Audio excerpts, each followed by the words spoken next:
एक इंसान की जिंदगी की कीमत हमारे सरकारी सिस्टम की नजर में कितनी है? 5 लाख, 10 लाख या सिर्फ 8,000 रुपए महीना? राजस्थान की राजधानी जयपुर के सवाई मानसिंह अस्पताल से आई एक ऐसी दिल दहला देने वाली खबर ने न केवल सूबे की प्रशासनिक व्यवस्था को कटघरे में खड़ा कर दिया, बल्कि हमारे समकालीन समाज और लोकतांत्रिक शासन प्रणाली के उस क्रूर और संवेदनहीन चेहरे को भी पूरी तरह से बेनकाब कर दिया, जो अक्सर सरकारी फाइलों और एसी कमरों के पीछे छिपा रहता है। कॉन्ट्रैक्ट पर कार्यरत 25 साल के दीपक खरवाल ने 8,000 रुपए की नौकरी से हटाए जाने की निराशा में डूबकर आत्महत्या कर ली। दीपक की यह खुदकुशी केवल एक व्यक्ति की मौत नहीं, बल्कि देश में मेकाले एजुकेशन से पढ़े लिखे करोड़ों युवाओं की मजबूरी, संविदा संस्कृति के जरिए हो रहे आर्थिक शोषण और सरकार की नीतिगत संवेदनहीनता की एक संस्थानिक हत्या है। दीपक महज 8,000 रुपए प्रति माह के मामूली मानदेय पर संविदा की नौकरी करता था। आज के इस कमरतोड़ महंगाई के दौर में, जहां बुनियादी जरूरतें पूरी करना भी एक पहाड़ जीतने जैसा है, वहां एक पढ़ा लिखा युवा इस न्यूनतम राशि पर भी अपनी पूरी निष्ठा के साथ काम कर रहा था। लेकिन हमारे बेरहम तंत्र को उसका ये योगदान भी रास नहीं आया और उसे अचानक नौकरी से हटा दिया गया। रोजगार छीनने की लाचारी और भविष्य के काले अंधकार ने उस युवा को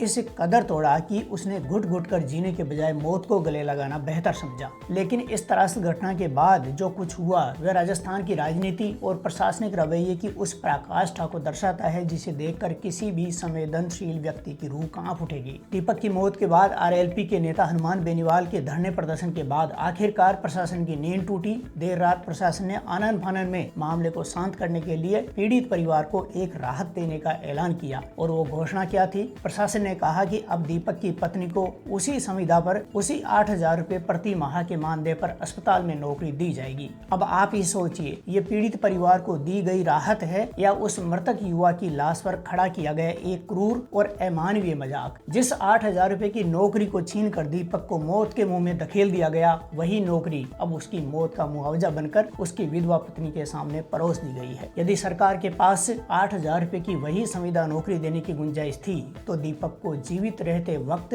नौकरी से हटाया ही क्यों गया? क्या इस अंधी व्यवस्था को किसी बेकसूर की जान लेने के बाद ही अपनी गलतियों का एहसास होता है? ये पूरी घटना देश में तेजी से पैर पसार रही संविदा संस्कृति के खोखलेपन और उसके भीतर छिपे दर्द को पूरी तरह उजागर करती है। आज सरकारें पक्की और स्थायी नौकरियां देने में लगातार हाथ खींच रही है। इसके पीछे अक्सर वित्तीय प्रबंधन और बजट घाटे को कम करने का बेतुका तर्क दिया जाता है, लेकिन हकीकत यह है कि ये पूरा मॉडल मेकाले शिक्षा पद्धति से निकले देश के पढ़े लिखे युवाओं के शोषण की एक आधुनिक पगडंडी बन चुका है। संविदा पर काम करने वाले इन युवाओं को न कोई सामाजिक सुरक्षा मिलती है, न पीएफ का सहारा मिलता है, न कोई स्वास्थ्य बीमा और न ही नौकरी की कोई गारंटी होती है। इन्हें हर सुबह काम पर जाते समय इस बात का डर रहता है कि कब कोई बड़ा अधिकारी या ठेकेदार एक झटके में इन्हें बाहर का रास्ता दिखा नहीं दे। एक तरफ सरकारें न्यूनतम मजदूरी के बड़े बड़े डिनोरे पीटती है, वहीं दूसरी तरफ खुद सरकारी विभागों और प्रतिष्ठित अस्पतालों में युवाओं को 8,000 रुपए जैसी नाम मात्र की दिहाड़ी पर खपाया जा रहा है। क्या ये किसी भी लोकतांत्रिक सरकार की जिम्मेदारी नहीं है कि वह अपने नागरिकों को संविधान के तहत एक गरिमापूर्ण जीवन जीने का अधिकार दे? आज देश का युवा डिग्रियां हाथ में लेकर दर दर भटकने को मजबूर है।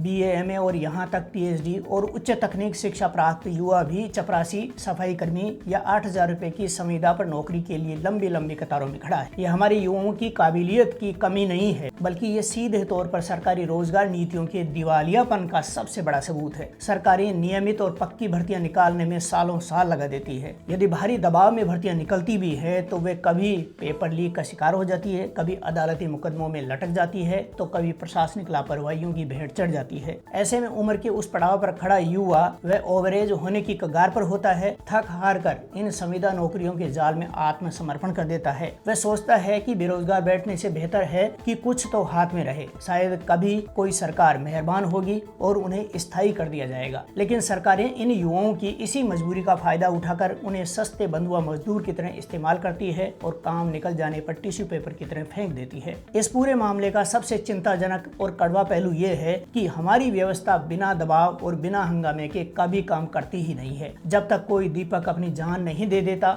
जब तक कोई राजनेता या जन आंदोलन सड़कों पर चक्का जाम नहीं कर देता और जब तक सरकार को अपनी राजनीतिक जमीन खिसकती दिखाई नहीं देती, तब तक फाइलों में बंद रहने वाली सरकारी संवेदनशीलता कभी बाहर ही नहीं आती। दीपक जब तक जिंदा था, अपनी नौकरी वापस पाने के लिए उसने अफसरों के सामने लाचारी की दुहाई दी। तब किसी अफसर अफसर या मंत्री का दिल नहीं पसीजा, लेकिन जैसे ही उसकी लाश सड़क पर आई और उस पर राजनीति का मंच सजा, तंत्र ने तुरंत सहानुभूति का कार्ड खेल दिया। क्या यह इस बात का सीधा प्रमाण नहीं है कि हमारी पूरी व्यवस्था पूरी तरह से रिएक्टिव वाली हो चुकी है, प्रोएक्टिव वाली नहीं? न्याय और राहत पाने के लिए हमारे देश में हर बार किसी न किसी आंदोलन या किसी गरीब की लाश की जरूरत क्यों पड़ती है? दीपक खरवाल का बलिदान राजस्थान सरकार और देश के तमाम नीति नियंताओं के लिए एक अंतिम चेतावनी होनी चाहिए। संविदा पर कर्मचारियों को रखना, उन्हें न्यूनतम वेतन से भी कम देना मानवाधिकारों का सीधा उल्लंघन माना जाना चाहिए। अगर सरकारें पक्की नौकरियां देने में पूरी तरह से असमर्थ हैं, तो कम से कम संविदा कर्मियों के लिए एक ऐसी पारदर्शी नीति बनाई जानी चाहिए जिसमें नौकरी की एक निश्चित अवधि की सुरक्षा हो,